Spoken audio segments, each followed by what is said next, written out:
Here's some botched up extra bits. Fries on the side.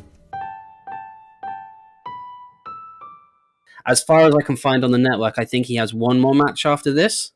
Dude, just in general, Doink the Clown was as hard to find matches for if you didn't know what you were looking for as Ludwig Borge. There's nothing on his wrestler profile. There's like one match on his wrestler profile. Yeah, if you look at, and also his ECW stuff was impossible to find, man. I had to really trawl through some ECW episodes. I had no idea how you found that. I found that because we share a WWE network and it was on my continue watching. So thank you. I literally had no idea how you located that. His stuff is really hard to find, and if you type Doink in the network, you get like the mid 2000s stuff where he comes back as a legend. And I actually thought, because I didn't do my research, that was Mattbourne, but you corrected me. He only did one appearance, and then the rest of it was other people.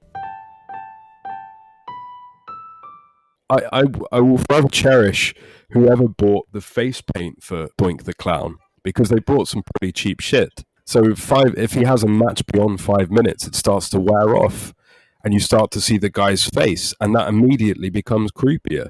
He's got a singlet in which his chest hair sticks out. He becomes far more sinister and creepy when you realize that he's hardly even trying to show the fact that he's an actual clown. The more sinister parts come when you realize that he's a man, like when Vince McMahon calls out the fact that he's got yellow disgusting teeth on commentary, or when he's about to wrestle Bret Hart at SummerSlam and comes out with a cigar in his mouth. These things could, from anybody else, could have been handled as literally Krusty the Clown. Mattbourne takes them and makes them far more creepy than they have any right to be. It's like his character isn't a character clown. It's like a real life human being who is a clown, and he's just given up on life. I can completely see where you're coming from, where you said that he actively researched this role by looking into it and Pennywise and stuff. And that's another thing, man. Pennywise and it. So Pritchard said that in order to prepare Vince McMahon for this role, for this gimmick, they finally showed him what The Simpsons was. Yeah, he sat and watched an episode featuring Krusty the Clown. Good shit, pal. Okay. And they got him a videotape of the, I think, 1986 movie Killer Clowns from Outer Space. And Pritchard said, "This is what evil clowns are, Vince." I've got this beautiful little future of Doink in my head.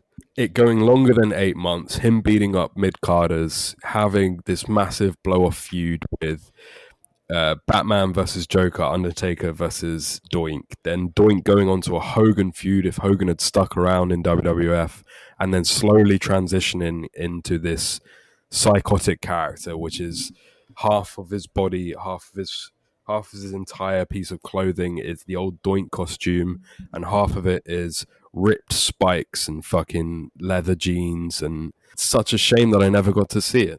Although, you know, the Oddities, the stable in the late 90s. Yeah, I recently watched The Undertaker chokeslam Kurgan. Yeah. So in that world, 100% Doink would have been involved with the Oddities. You think so? Yeah, no doubt, because they're meant to be like a carnival sideshow. This is the thing with Doink. Everything seems to be shrouded with mystery. Like, nobody really knows why he was taken out of WWF, particularly.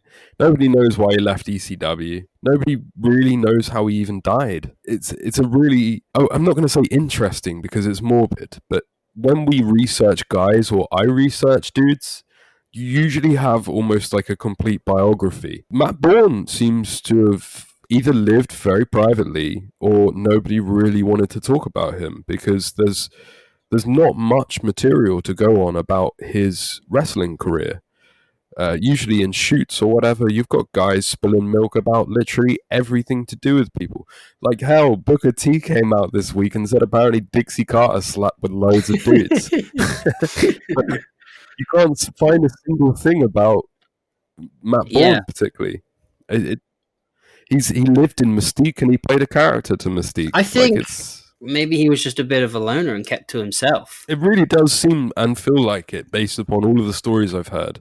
Even going right back to the beginning again of Hawk staring at him pot-bellied, smoking a cigarette and calling him Krusty the Clown while he was looking pissed off. That doesn't sound like a group guy to me. Yeah. Did you see around this time some of the promos they were doing? So we say like the two Doinks wasn't very smart and added like a comedy element. But did you see some of the promos where they've got like a split screen and they're talking to both wrestlers at the same time, and then Doinks on one like doing the promo, and then behind the other guy on the other screen, the other Doink is running in the background. Yeah. The interviewer is like, "Watch out, he's behind you." That, as I say it like that, it sounds very comedic, but it actually wasn't. It was quite sinister. Like, fuck, he's in the room with you. You know, kind of like Batman hiding in the shadows. Like, there's a Doink behind you. I definitely agree that there's so many things throughout this entire gimmick which I don't know. I can't really tell you whether I think it was handled misproperly, or it was the timing, or it was the decisions made as to the feuds. But that everything always felt that it had heaps of potential, but was just underutilized in a way. Well, we're talking about horror, and I think that was the most horror-specific thing for me, when there was a second Doink hiding behind someone else in like a different room. And it's like, he's gonna fucking get you. Which would have been great, and which would have played into the horror theme of clowns in general. The network. I mean, a lot of stuff I just found deep on YouTube, just following links. It's really difficult to track down Doink in general, let alone Mattbourne's Doink. I don't know why WWF seemed to have just thrown him off a cliff, but they definitely want to portray Doink in a certain way. They definitely want you to see the modern representation of the clown Doink rather than the horror, scary origin story.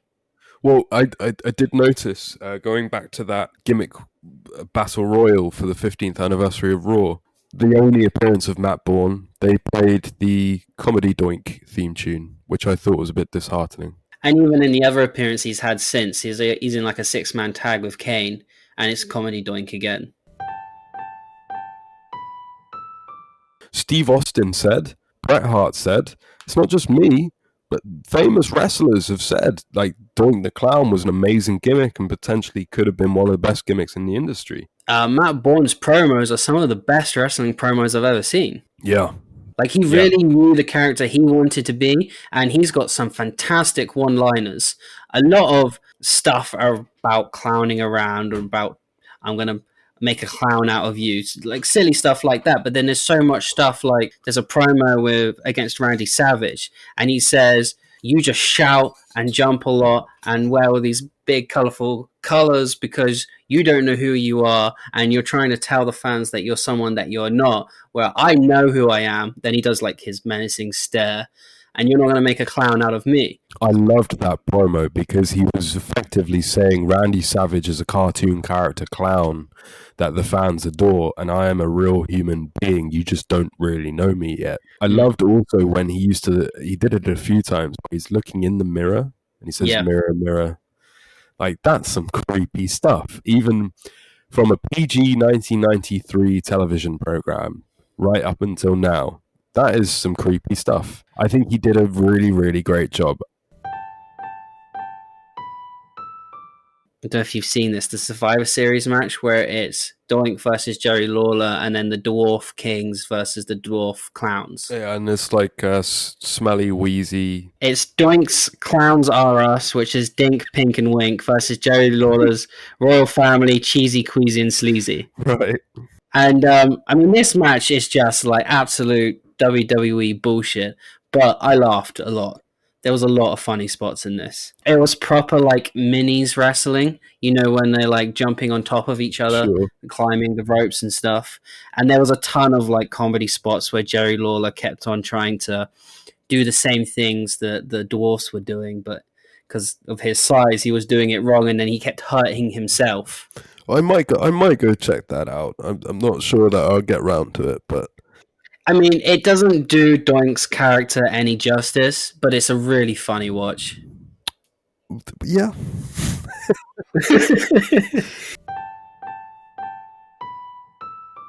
Jim Cornette told an amazing story of Doink being up in the crowd, and a French wrestler called Ray Rougeau was the announcer for the night. They were going to camera as they came back from break, and the producer said, Ray Rougeau, you need to get Doink in position now. And Ray Rougeau comes back on the speaker saying, I can't. He's been mobbed. The clown is down. The clown is down. And apparently to this day, they still use that terminology backstage when something gets fucked up. That's fantastic. So Mattbourne's legacy lives on in one way or another. Yeah. That's his legacy in WWF. That makes me happy that a small part of him has still lived on. That would be great. If it was to happen, it might be a bit similar to when a deceased wrestler goes into the Hall of Fame and then just another wrestler accepts it for them. You could see Jerry Lawler do it because that was his main feud. Yeah, boring. I just feel like if you got fucking the other clown in the Hall of Fame, then you should have Doink in. What other clown? Donald Trump. Oh, you set me up for that. Yeah, I know. We're done. That was a good one. Well, I heard he was let go from ECW again because of drug issues. And that's the sad case of Mattbourne, who we've been talking about for 43 minutes now, and it's quite clear we both have grown in the last 2 weeks to adore the guy. Like, share, and subscribe to keep it botched up, brother.